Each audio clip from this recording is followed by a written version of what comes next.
salah satunya cara agar kita bisa develop dan juga meningkatkan kualitas diri adalah dengan sama kelas 10 tuh 4 kali berturut-turut sama timku itu nggak menang, nggak breaking sama sekali. Satuan kan masih istirahat, aku langsung dapat surat kayak, oh ini list orang yang keterima di bagian Jawa Tengah untuk Taman Sains itu.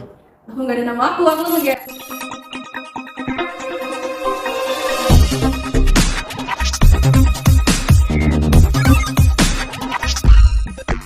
What's up ECNers? Selamat datang di EC Talk episode 7. Nah, EC Talk kali ini dibentuk dalam segmen baru nih, di mana kita akan sharing-sharing dengan orang yang hebat, berprestasi, dan juga inspirasi.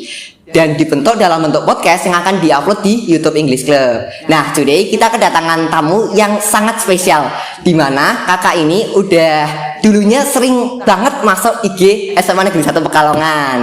Dan juga selain itu dia juga sering berkontribusi di sosial, di mana dia pernah mendapatkan student exchange di 3 negara sekaligus. Dan yang terbaru dia diterima di universitas luar negeri. Dan siapa pasti udah nggak sabar kan? Oke, kita sambut Kak Devi Dahlia. Halo semuanya, perkenalkan nama saya Devi Dahlia. Sekarang duduk di kelas 12 MIPA 1 SMA 1 Pekalongan.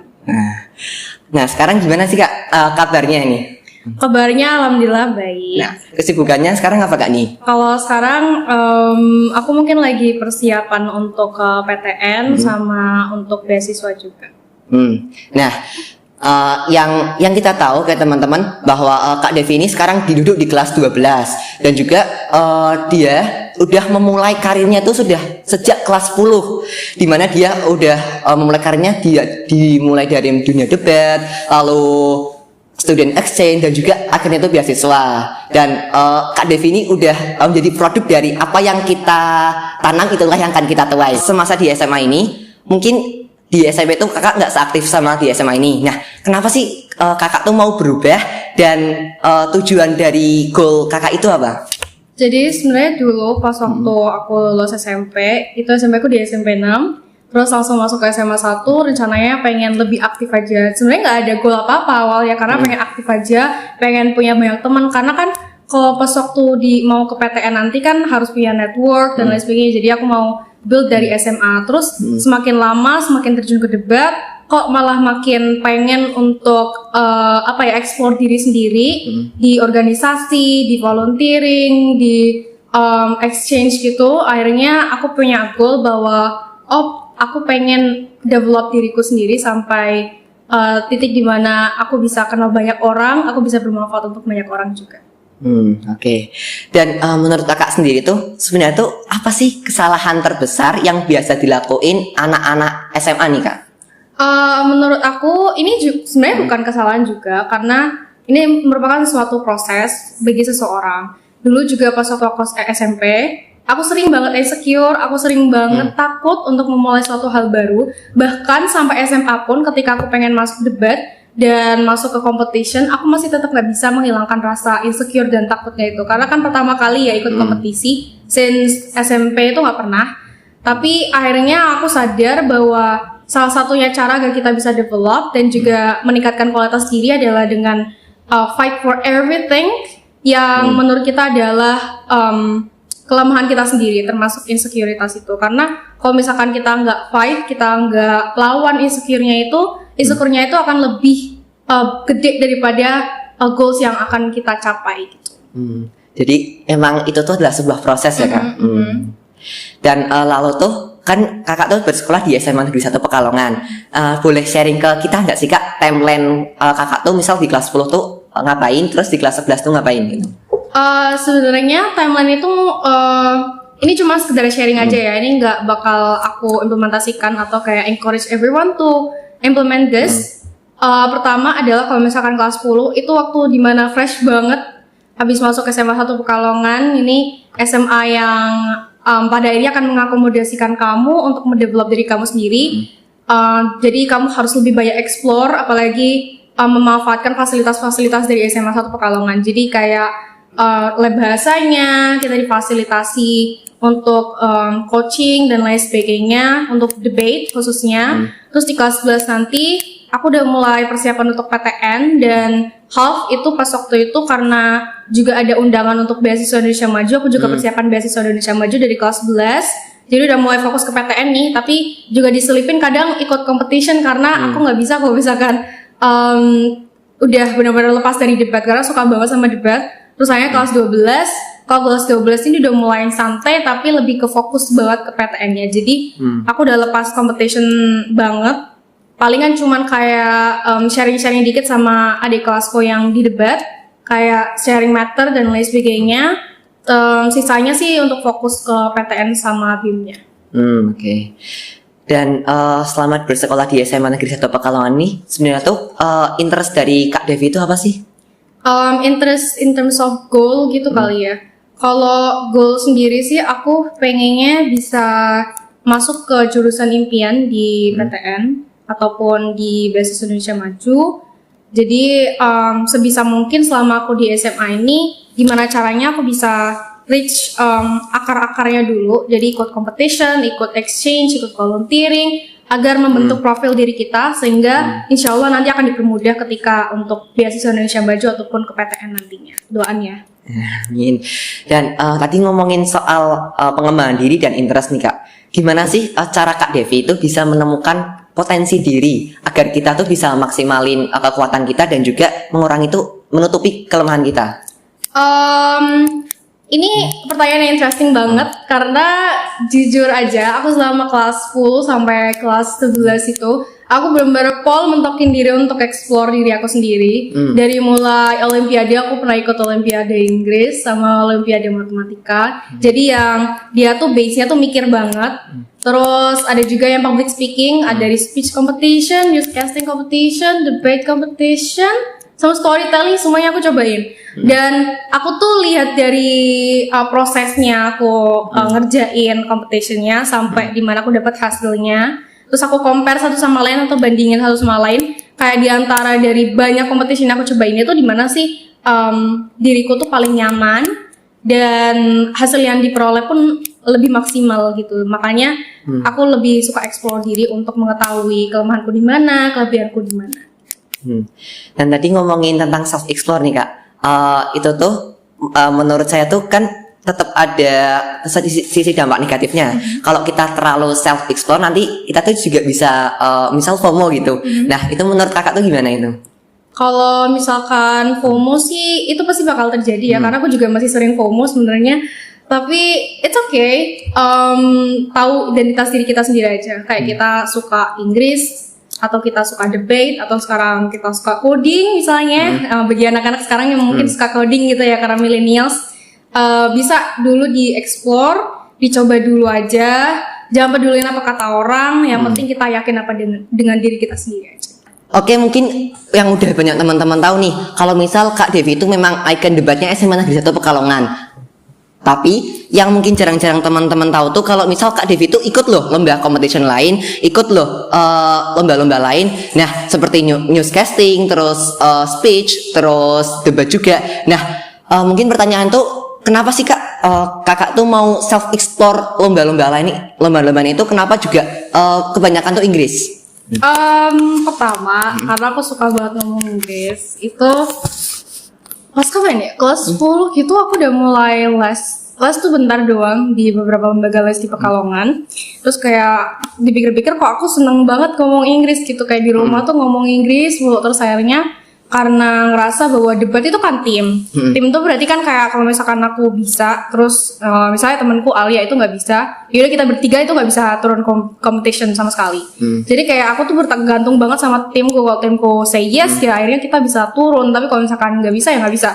Akhirnya kayak nggak bisa deh kalau misalkan aku kayak bergantung terus gitu kan. Terus akhirnya aku ikut sama competition yang dia individual.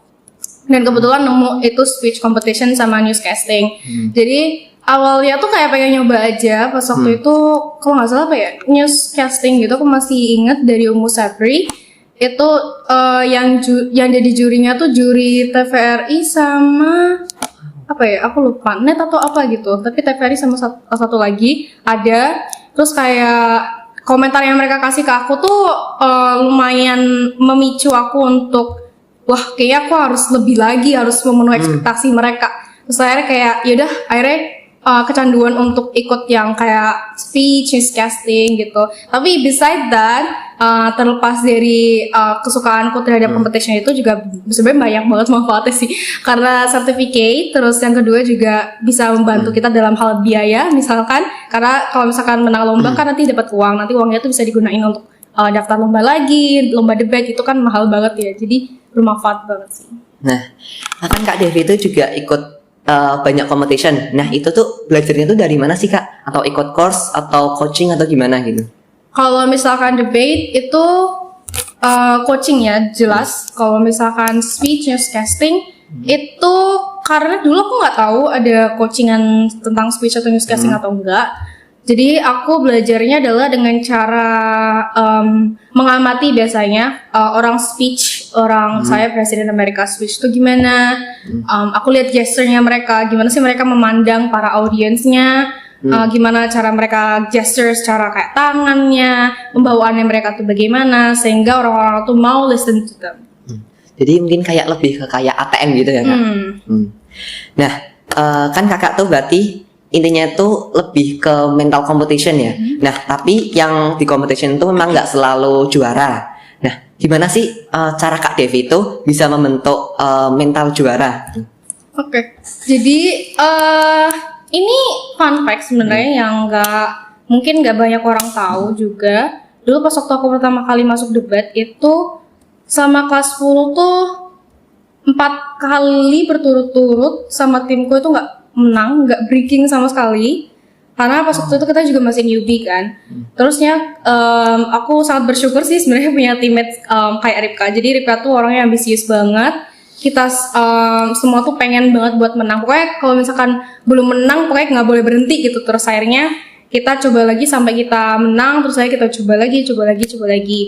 Dan itu the same with speech and newscasting. Ketika aku kalah, aku ingat bahwa kayak kita tuh harus punya keberanian untuk mencoba dan membuktikan ke diri kita sendiri bahwa kita tuh emang bisa di bidang ini gitu loh. Terus akhirnya ya udah ketika kalah jadikan itu sebagai bahan evaluasi, tanya jurinya kayak aku kalah kenapa sih, kayak apakah gesture yang terlalu wah banget gitu atau kan terlalu belibet ngomongnya atau gimana. Jadi feedback dari juri itu sebagai evaluasi dan hasilnya dimana ketika aku ikut lagi di lomba selanjutnya aku udah lebih siap sih.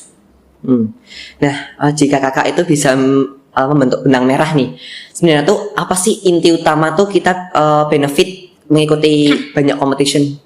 Benefitnya adalah yang pertama kita bisa lebih nentuin kayak mau di PTN tuh kita mau jurusan apa. Jujur, karena ketika di debat itu kan aku diajarin tentang hukum dan lain sebagainya. Aku jadi mandang kayak apakah aku akan cocok di jurusan yang research based banget, jurusannya seperti HI, hukum dan lain sebagainya, yang basicnya tuh human dan lain sebagainya. Terus yang kedua untuk certificatesnya, it's very beneficial untuk kamu daftar ke PTN, jalur prestasi dan sebagainya. Terus networking ketika kamu bertemu kompetitor lain, kamu bisa kenal dengan mereka, background mereka gimana. Jadi ketika ada competition lagi in the future, kamu bisa ngajak mereka yang sebenarnya titik poinnya tuh sama, start pointnya itu udah sama gitu loh. Jadi buat kenalan, networking itu very beneficial. Lastly adalah suntikan dana. Ini karena berguna banget. Jadi misalkan kamu menang speech, kamu dapat uangnya itu digunain untuk kamu les coding misalnya ketika pengen jurusannya itu di coding base atau kayak ilmu komputer atau informatika gitu-gitu. Jadi kamu gunain satu kekuatanmu untuk menghidupkan kekuatanmu yang lain gitu. Nah, kalau kita ngomongin Kak Devi itu juga tidak terlepas dari debat. Nah, kalau dari kakak sendiri ada nggak sih saran buat mungkin anak-anak semansa yang lagi berjuang dalam debat, apalagi kalau kita tahu Kak Devi ini menjadi 8 guest speaker di NSDC di 2022. Gimana sih Kak tips yang mungkin bisa berguna banget buat mungkin orang-orang yang di siswa SMA Negeri 1 Pekalongan yang sedang berjuang dalam dunia debat ini Kak? I'm very happy untuk membantu mereka semua, khususnya junior-juniorku yang kelas 11 sama kelas 10 sekarang. Mereka juga lagi mau persiapan untuk NSDC tahun 2023. pesannya adalah jangan pernah berhenti untuk berjuang, karena memang dalam proses ketika NSDC mencapai suatu goal yang benar-benar kamu pengenin sampai juara di nasional, itu tuh nggak mudah. Kamu udah dimarahin coach, kamu ada tekanan dari pembina, tekanan dari seniormu, ekspektasi dari orang tua, itu tuh benar-benar apa ya, frustrating banget gitu. Tapi ingat bahwa apa yang kalian pengen ini tuh harus terjadi gitu loh, apa goal kalian. Dan ingat juga kalau misalkan kita pengen sukses tuh nggak ada cara yang mudah gitu. Kayak kalau misalkan kita pengen juara nasional ya kita emang harus banting tulang dulu, nggak ada yang kayak cuma tidur terus tiba-tiba besoknya udah WSDC, itu nggak mungkin banget. Jadi emang harus ada effort. Nih yang paling membuat saya kagum itu kan Kak Devi itu juga berprestasi banget, tapi dia juga sempetin buat ikut organisasi nih teman-teman. Tapi mungkin kebanyakan orang itu biasanya tuh milih antara milih organisasi ataupun juga prestasi, karena orang yang ikut organisasi juga tidak terlalu bisa membagi waktunya untuk bisa ikutin prestasi. Nah, untuk Kak Devi ini dia juga ikut organisasi itu di luar SMA Negeri 1 Pekalongan. Nah, boleh sharing ke kita nggak sih Kak, kenapa Kakak tuh mau tuh ikutin organisasi, dan apakah se-impact itu organisasi itu buat hidup Kakak? Jadi sebenarnya mereka ada dua, untuk secara individual sama untuk secara sosial. Untuk secara individual karena kita kan udah punya kemampuan ya dari yang kita asah dari debate competition dan competition lain, itu bisa kita gunakan untuk memanfaatkan komunitas yang kita belong to atau komunitas yang ingin kita empower. Terus yang kedua untuk komunitas itu sendiri, menurutku karena kita itu juga suatu makhluk hidup yang sosial, jadi membutuhkan satu sama lain. Ketika kita memberikan apa yang kita punya kepada orang lain akan senang, orang lain akan merasa beruntung, dan kita sama-sama punya akhirnya punya kerjasama untuk mesejahterakan satu sama lain gitu aja sih. Okay. Dan untuk organisasi yang diikutin Kak Devi itu apa aja sih Kak? Kalau sekarang itu sebenarnya aku tuh ikut di Beasiswa Indonesia Maju. Kita ada organisasi namanya Ruang Edukasi 45. Itu Instagramnya Ruang Edu 45. Aku sebagai CTO atau yang mengenai teknologi gitu. Terus ada lagi yang di Empower, itu sebagai social media talent.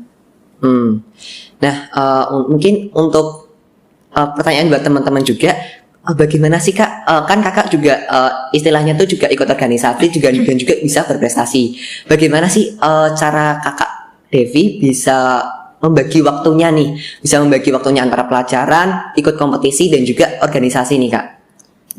Jadi kalau aku tuh lebih fleksibel waktunya, sebenarnya nggak yang saklek harus ini banget ya. Tapi biasanya kan dari jam 7 sampai jam 4 itu aku pulang sekolah. Sekolah dan pulang, terus akhirnya biasanya kalau misalkan lagi ada tugas dari Empower itu jadi social media talent, dari ngerjain dari jam 4 sampai jam maghriban itu. Jadi dari take video sampai aku ngedit itu harus selesai di jam segitu. Terus malamnya buat belajar. Dan untuk competition tuh biasanya aku latihan bareng teman-teman debate lain itu sewaktu Sabtu Minggu, karena biasanya Sabtu Minggu kan weekend full, benar-benar kita free kan, nggak ada tugas sekolah juga, tugas sekolah udah selesai. Dan biasanya juga SMA 1 Pekalongan tuh ngasih tugasnya dikit, jadi alhamdulillah banget. Terus akhirnya untuk weekend itu aku untuk latih diri sendiri, untuk competition, kumpul sama teman lain. Dan kalau misalkan masih ada tugas dari organisasi yang kayak Empower atau Ruang Edukasi yang masih kurang, itu aku taruh di weekend. Nah, tadi kan Kak Devi itu bilang kalau misal udah ada jamnya kan, mungkin bisa teman-teman bisa pakai Google Calendar gitu. Jadi nanti mungkin Kak Devi itu kan misal ini jam 6 sampai jam 8. Tapi pernah nggak sih Kak kayak ngerasa kalau misal tuh kita tuh nggak mood buat ngerjain itu? Pasti kan mungkin setiap orang itu mesti ada rasa kemalasan gitu. Nah, gimana sih cara Kak Devi itu buat ngatasinnya? Ini tuh kasus yang sama ketika aku tuh mau nulis di salah satu site accountku di All a Piece of Everything. Jadi akun buat nulis gitu. Aku tuh selalu ada target untuk per minggunya tuh harus ngepost apa, topik apa. Tapi kadang kalau misalkan per minggu tuh ketika aku lagi capek atau nggak mood, terus kena writer block gitu, aku bener-bener kayak males banget gitu buat ngedit, buat bangun dari kasur cuman buat buka laptop terus buka Canva gitu kan. Sebenarnya it's very normal banget sih, semua orang punya rasa untuk males gitu terus pengen leha-leha gitu, nggak apa-apa. It's okay untuk 1 minggu itu mungkin kayak fokusnya beda kali ya, mungkin fokusnya pengen sekolah dulu untuk masalah kayak pengeditan, terus posting di akun gitu, disingkirkan dulu. Tapi ya jangan lama-lama banget lah, mungkin nggak sampai 2 minggu, 1 minggu aja. Karena tugas still tugas dan itu juga bakal impact ke orang lain. Kita nggak bisa lari dari responsibilities kita sendiri. Nah, teman-teman kan Kak Devi itu selain ikut organisasi juga ikut volunteer. Nah, mungkin di sini untuk teman-teman EC itu masih belum mengetahui nih tentang apa sih itu volunteer, dan mungkin bisa sharing ke kita sih nggak, Kak? Kalau misal apa aja sih yang Kakak ikutin selama di volunteer dan juga mekanisme di volunteer itu? Jadi volunteer yang aku ikutin itu sebenarnya Empower juga termasuk volunteer ya. Terus A Piece of Everything juga volunteer. Tapi yang volunteer yang benar-benar terjun ke lapangan itu ya tadi di ruang edukasi 45 itu. Jadi ruang edukasi itu emang goalnya untuk empower kids or children yang underprivileged, yang mereka masih membutuhkan pihak-pihak yang expert di bidangnya untuk mendorong mereka dan develop mereka. Karena pas waktu itu kita juga kolaborasi dengan satu atap dan Ruben Bangjo. Mereka adalah salah satu volunteer atau NGOs yang terkenal di Semarang gitu. Kita tugasnya pas waktu itu kayak mengajarkan adik-adik tentang ikon dari suatu negara. Jadi mereka tahu tentang benua-benua, terus misalnya nachos itu asalnya dari mana gitu. Terus kita juga mengajarkan tentang eksperimen sains kayak geyser sama lava bawah laut. Jadi kita ngajarin tentang sains tapi melalui eksperimen yang fun untuk anak-anak. Apa sih yang Kakak dapetin benefit dari ikut volunteer itu, Kak? Volunteer itu sebenarnya benefit yang paling besar adalah kita benar-benar bisa gabung sama masyarakat lain. Kita bisa tahu gimana kondisi mereka. Kita bisa tahu kayak happy aja gitu loh, kayak membantu orang lain. Terus juga bisa main bareng sama anak-anak yang lain, itu benar-benar happy. Teman-teman yang lain ruang edukasi juga mereka benar-benar willing atau ikhlas untuk membantu satu sama lain. Pas waktu itu juga kita jadi kenal anak-anak yang ada di satu atap. Kita literally main bareng-bareng, kayak tidak mengenal umur. Mereka tuh emang kayak humble banget gitu loh sama volunteer, padahal posisi di mana ruang edukasi itu kayak masih baru banget, kayak baru netas gitu loh. Terus juga kenal sama kakak-kakak dari Undip, kakak-kakak dari UNES gitu, jadi kayak tanya-tanya. Bahkan aku pas waktu itu tuh ketemu kakak kelasku sendiri dari SMA 1 Pekalongan tahun berapa ya, 2018 gitu, pas waktu di satu atap. Jadi kita benar-benar kenal banyak orang, sharing-sharing, happy. Nah, mungkin untuk sebelum kita lanjut ke sesi berikutnya nih, ada game nih, Kak. Jadi nanti kita udah nyiapin sini 5 sticky notes dan juga yang berisi pertanyaan dan juga ataupun pernyataan dari teman-teman EC, dan juga mungkin ini Kak Devi bisa milih satu dan juga nanti bisa dijawab pertanyaan secara singkat dan juga alasannya, Kak. Oke.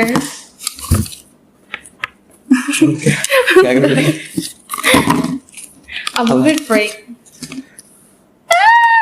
Teman banyak kalau teman dikit. Oke. Teman banyak karena kalau temennya banyak kan jadi kayak kamu rame-rame ya, main rame, ikut kompetisi rame, bukber rame gitu, daripada teman dikit. Kalau teman dikit mungkin juga bagus karena kan kalau misalkan dikit berarti kita emang beneran deket sama orang itu kan. Jadi emang kita tuh nyamannya sama orang itu, nggak apa-apa sih. Cuman kalau aku pribadi pengennya punya teman banyak, jadi networknya juga banyak. Nah, oke.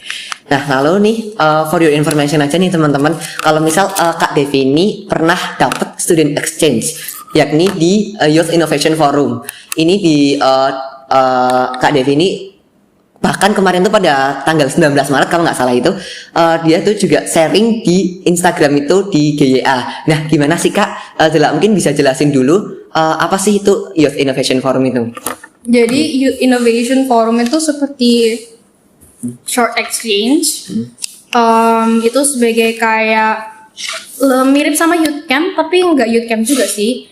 Jadi kayak kita tuh bareng sama teman lain dari universitas. Jadi kalangan orang umur 15 tahun sampai 38 tahun. Emang itu kualifikasinya. Kita akan pergi ke Malaysia, Singapura sama Thailand untuk explore budaya mereka. Bahkan kita juga ke Nanyang Technological University di Singapura untuk tahu kayak gimana sih orang-orang Singapura itu mereka belajarnya gimana, terus kuliahnya gimana, bagaimana mengaturnya, bagaimana cara jalan mereka. Jadi Youth Innovation Forum tuh seperti kayak short action. Nah, tentang tadi Youth Innovation Forum itu kan juga ada hubungannya tadi sama NGO nih Kak. Nah, kenapa sih Kakak tertarik sama NGO itu sih Kak? Jadi mungkin lebih ke kayak kenapa aku tertarik sama Yes. Jadi Global Youth Action itu pertama kali aku kenal gara-gara aku pengen punya goal di mana ketika di SMA tuh pengen at least satu kali itu keluar negeri atau keluar dari Pulau Jawa. Nggak tahu ya, mungkin kayak pengen aja kayak ke Papua, explore Indonesia, jadi kayak sekaligus jalan-jalan. Pas waktu pertama kali daftar itu sebenarnya nggak daftar yang 3 negara, daftarnya yang ke Turki. Tapi mungkin karena takdir dari Allah juga, aku nggak dikasih kesempatan ketika waktu di Turki, masih kurang untuk kesempatan menyiapkan diri, terus juga evaluasi. Akhirnya aku nyoba lagi di Youth Innovation Forum yang 3 negara itu, terus alhamdulillah akhirnya lolos. Nah, boleh sharing ke kita nggak sih Kak? Tadi kan Kak Devi tuh sempat ngejelasin kegiatan itu seperti eksplor budaya di 3 negara sekaligus, dan juga mungkin satu pelajaran yang bisa dipetik dari Youth Innovation Forum itu apa sih Kak? Pertama, karena kan aku ikut beasiswa Indonesia Maju. Aku secara nggak langsung tuh karena pergi ke NTU, itu salah satu universitas yang ada di Lisbon. Aku kayak mengeksplor kayak, kalau misalkan aku pengen apply ke NTU tuh universitasnya kayak gini. Apakah aku akan suka nantinya? Apakah aku akan malah kayak, nggak terlalu suka lingkungannya gitu. Terus yang kedua, aku benar-benar ketemu banyak orang, khususnya Kak Habib sama Kak Laura. Mereka dari Brawijaya University sama Gadjah Mada University. Aku bisa kenal mereka, bahkan aku tahu ada jalur prestasi dari UB sama UGM itu dari mereka. Terus yang ketiga, aku ketemu kayak semacam experts gitu, Shannon Cobran sama satu lagi itu mereka datang dari negara di luar Indonesia, kalau nggak salah Malaysia sendiri. Mereka ada presentasi untuk SDGs, dari Sustainable Development Goals, yang mereka kasih ke aku tuh insight-nya benar-benar meaningful banget, yang bisa diterapkan di kehidupan sehari-hari. Waktu itu juga ada kayak presentasi dari Kak Habib, dia alhamdulillah lolos sampai ke top 5 di SDGs presentation. Aku jadi tahu kayak gimana sih caranya kita bisa membuat pitch deck yang bagus, kita bisa membuat sebuah laporan yang lebih spesifik dari apa yang kita pernah buat sebelumnya. Nah, ini Kak, ini mungkin pertanyaan itu lebih ke arah bagaimana sih cara daftar mungkin ya. Nah, itu yang pernah saya dengar itu kalau misal kita tuh kalau mau daftar kayak student exchange itu kita harus sesuaiin visi dari mungkin organisasi itu. Nah, menurut Kakak sendiri itu apakah benar? Terus mungkin apakah ada saran lain dan juga tips lain nih Kak buat daftar student exchange ini? Menurutku benar kalau misalkan kita ngasih tahu, kayak mencari tahu ya visi misi dari suatu organisasi. Karena nggak mungkin dong kalau misalkan kita emang awalnya nggak pengen terjun di dunia yang social base, tapi kita pengen ikut student exchange yang dia tuh visi misinya social base, kayak sustainable development goals gitu. Jadi kita emang harus tentuin dari awal kayak mereka tuh organisasi ini, misalnya Global Youth Actions, visi misinya apa? Pengen develop youth, terus apakah kita sesuaiin sama tujuan kita sendiri, apakah kita pengen develop in terms of apa, dan apakah sejalan dengan Global Youth Action itu sendiri. Jadi kalau misalkan aku pengen daftar exchange gitu, nggak mungkin aku daftar exchange yang dia tuh ngajarin tentang teknik, padahal aku nggak mau ke teknik gitu loh. Jadi exchange itu sendiri tuh harus inline sama apa yang benar-benar kita inginkan, sehingga ketika kita udah terjun di dunia lapangan, misalnya dalam hal coding, kita tuh udah punya bekal di exchange itu sendiri gitu. Oke. Nah, mungkin ini kita langsung masuk ke sesi berikutnya, yaitu tentang beasiswa Indonesia Maju. Nah, yang teman-teman tahu juga kalau misal Kak Devi ini pernah mendapatkan beasiswa Indonesia Maju bagian reguler, dan mungkin yang disayangkan juga bahwa Kak Devi ini juga gagal dalam seleksi dalam beasiswa Indonesia Maju bagian Taman Sains. Nah, boleh sharing ke kita nggak sih Kak tentang perbedaan tentang beasiswa Indonesia Maju reguler dan juga beasiswa Indonesia Maju Taman Sains itu Kak? Sharing dikit ya sebenarnya. Mereka tuh nggak ada yang significantly different sih. Kayak keduanya sama-sama bagus. Yang akan membiayai juga dari kementerian. Jadi kayak nggak ada yang Taman Sains tuh dibiayain dari ini, terus reguler tuh dibiayain dari ini, itu enggak. Sebenarnya mereka satu gitu. Nanti ketika seleksi global juga mereka akan disatuin siapa yang berhak mendapatkan dana dari pemerintah gitu. Tapi bedanya kalau misalkan Taman Sains itu sendiri dia offline, jadi mereka akan dikirim ke Bali untuk belajar. Belajarnya apa aja sih? Biasanya mereka belajar Mandarin, belajar coding, terus beberapa hal yang nggak dipelajari di masa SMA karena emang belum prepare banget untuk ke universitas. Tapi kalau misalkan reguler kita tetap di sini, jadi sistemnya online. Belajarnya tentang apa? Tentang IELTS, tentang SAT, application form, essay, dan beberapa webinar untuk mengetahui dan eksplor universitas di luar negeri aja. Kita tetap juga akan sekolah di SMA 1 Pekalongan. Jadi misalnya kita nggak dapat dispensasi sama sekali. Kalau misalkan kamu pengen dispen is okay, tapi dengan alasan yang jelas. Misalnya mungkin ada interview dari NTU atau sesuatu hal yang lain sih. Nah, terus tadi kan Kak Devi itu bilang kalau misal yang di Bali itu kita tuh bisa nggak ikut pelajaran dari SMA Negeri 1 Pekalongan. Jadi itu nanti gimana nih Kak? Sistemnya buat mungkin orang-orang yang udah keterima di beasiswa Indonesia bagian Taman Sains, dan juga gimana sih cara nyesuaiin di sekolahnya Kak? Jadi itu emang sekolah tuh sistemnya beda-beda. Tapi kalau yang aku tahu dari SMA 1 Pekalongan itu memang kita nggak dibolehin untuk tiap hari belajar. Ikut pelajaran secara online tuh nggak boleh. Jadi karena memang mereka tuh sebenarnya sekolah sendiri, mereka bukan berarti kayak di Bali tuh mereka yang kayak leleh lah, kayak tiduran gitu, enggak. Mereka belajar, bahkan belajarnya tuh kayak fisika, matematika gitu dalam bahasa Inggris, bahkan itu lebih wow banget gitu, kayak bikin kepala pusing kan. Tapi mereka tetap harus ikut pelajaran di package dalam biasanya ya, kalau nggak salah pas waktu itu tanya Ripka dan Alia, setiap weekend gitu mereka akan dikasih tugas. Jadi cuman tugas pertanyaan 1 sampai 10 atau berapa gitu dari setiap guru mapel masing-masing untuk dikerjakan. Selain itu mereka di weekday-nya mereka sekolah sendiri di sana, sekolah Taman Sains gitu. Nah, kita mungkin bisa lanjut ke struggle nih Kak. Kan Kak Devi itu bisa dibilang juga istilahnya tuh berarti tidak mendapatkan beasiswa Indonesia bagian Taman Sains, dan juga mungkin yang teman-teman kakak seperti Kak Alia, Kak Ripka, dan juga Kak Olga itu bisa nih dapat beasiswa Taman Sains. Nah, pada saat itu tuh gimana sih Kak perasaan kakak itu? Ini sebenarnya malu banget. Tapi pas waktu itu normal ya ini manusia ya. Aku pas waktu dengar kayak aku ketolak itu kayak langsung kayak nge-freeze. Terus aku kayak pulang-pulang tuh bahkan di sekolah itu kayak jam berapa ya? Jam 1-an kayak masih istirahat, aku langsung dapat surat kayak ini list orang yang keterima di bagian Jawa Tengah untuk ke Taman Sains gitu.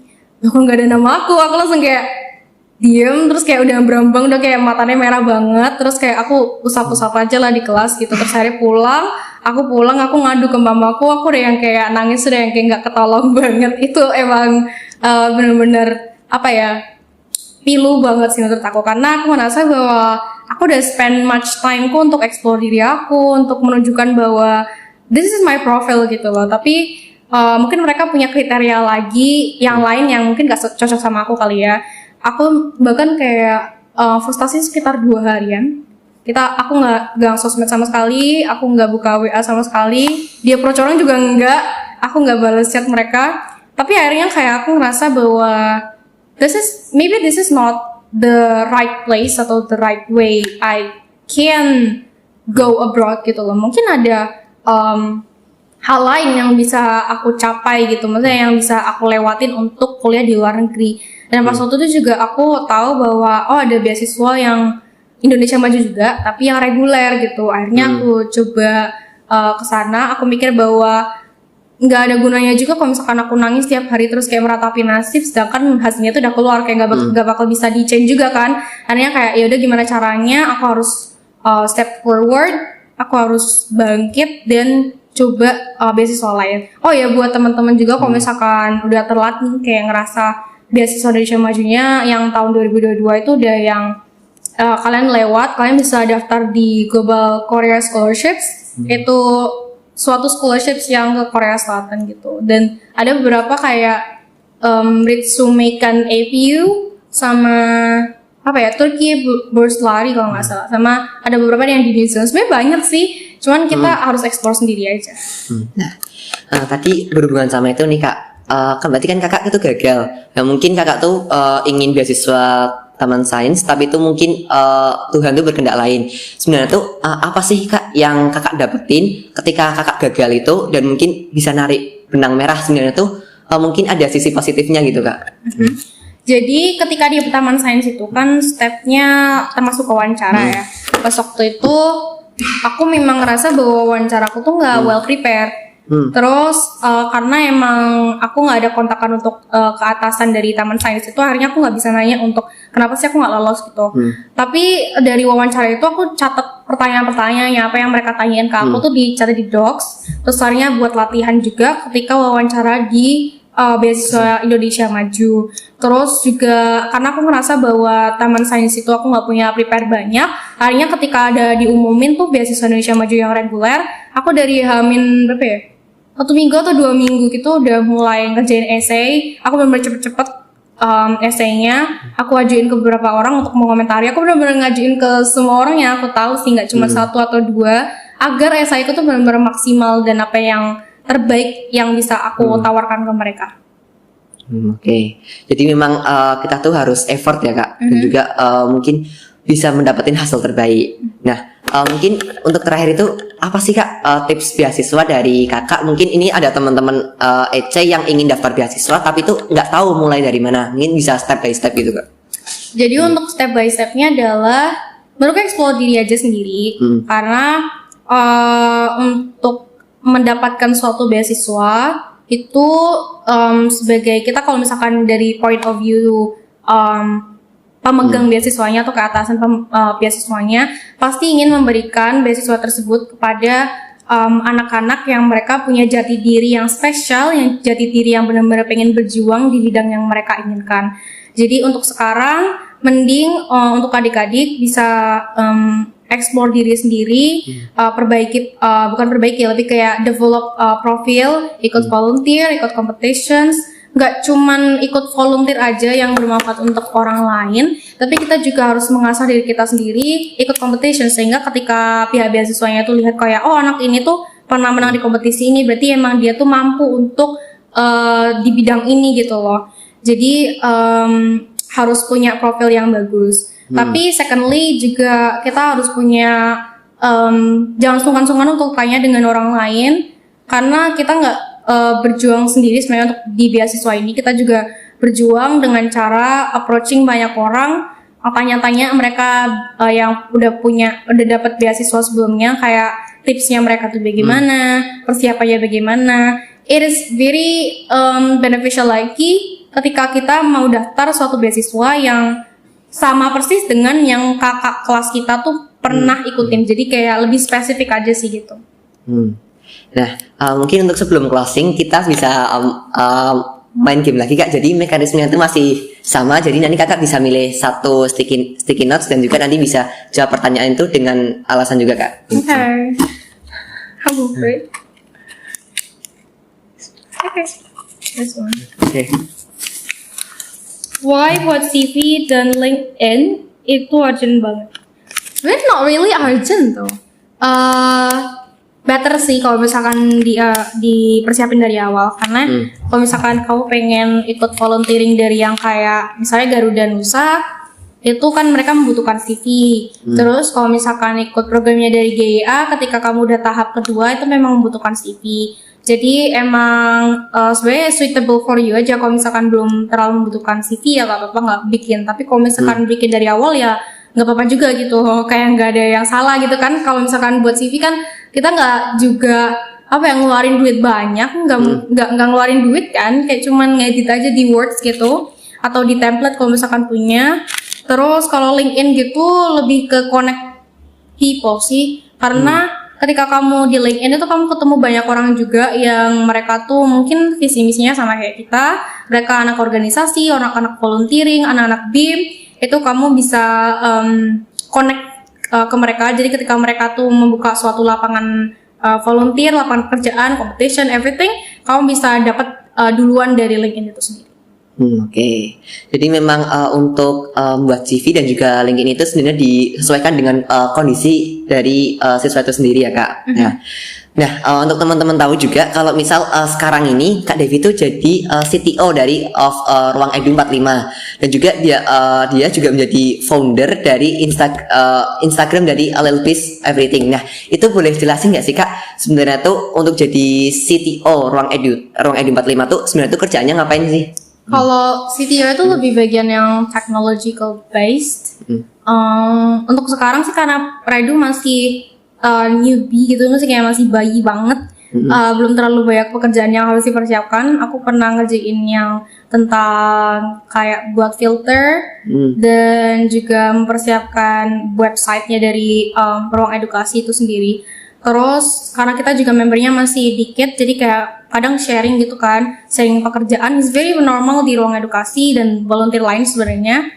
Nggak perlu kayak saklek ke pekerjaan kita sendiri. Aku pernah ngerjain kayak sebuah video promotion dan juga social management dari ruang edu. Kalau misalkan LP Serve Everything, bagi kalian yang belum ngerti ini apa, jadi ini sebenarnya seakan aku bukan sebuah NGO, juga bukan sebuah organisasi. Karena ini cuma side account aja, kayak aku suka nulis, akhirnya aku post aja di akun ini. Jadi akun khusus untuk nge-post sebuah thoughts atau tips centric kali ya, karena aku juga udah sharing tentang tips centric tentang Youth Innovation Forum dan GIA di akun LP Serve Everything.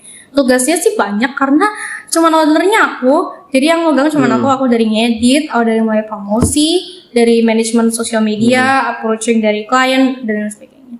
Nah, untuk Instagram A Little Bit of Everything itu kan berarti kakak tuh sendiri kan. Nah, sebenarnya tuh kenapa sih the biggest goal kakak itu buat tentang Instagram A Little Bit of Everything dan juga tentang konten apa sih yang kakak bawakan itu di Instagram itu?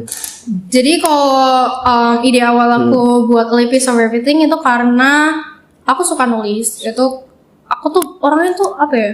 Banyak ngomong banget gitu loh, kayak gak bisa kalau misalkan di rumah tuh diem dong, tuh gak bisa. Akhirnya karena bosen juga kan, kayak mungkin di rumah gak ada orang, terus aku juga gak bisa ngajak ngomong adik kelasku gitu pas waktu itu.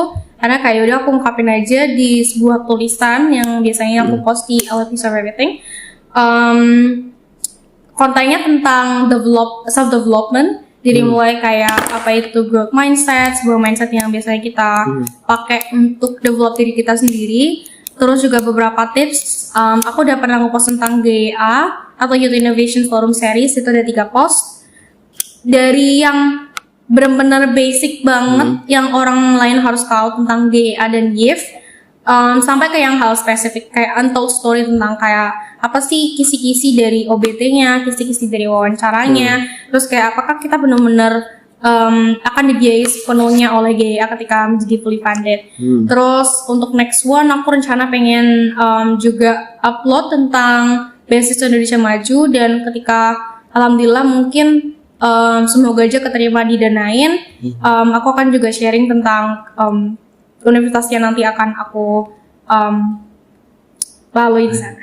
Nah, mungkin untuk ini pertanyaan dari saya sendiri nih Kak. Kan kakak itu berarti bisa menjadwalkan konten dari Instagram A Little Bit Everything. Tapi saya tuh juga pernah untuk membuat Instagram sendiri dan juga even 1 kali seminggu. Tapi akhirnya karena mungkin lama-lama kelamaan itu moodnya naik turun juga, akhirnya tuh putus Kak. Nah, berarti pertanyaan saya sendiri itu mungkin bagaimana sih cara kakak tuh bisa menjaga konsistensi buat tentang upload dan juga bisa membalancekan dari kesibukan kakak nih?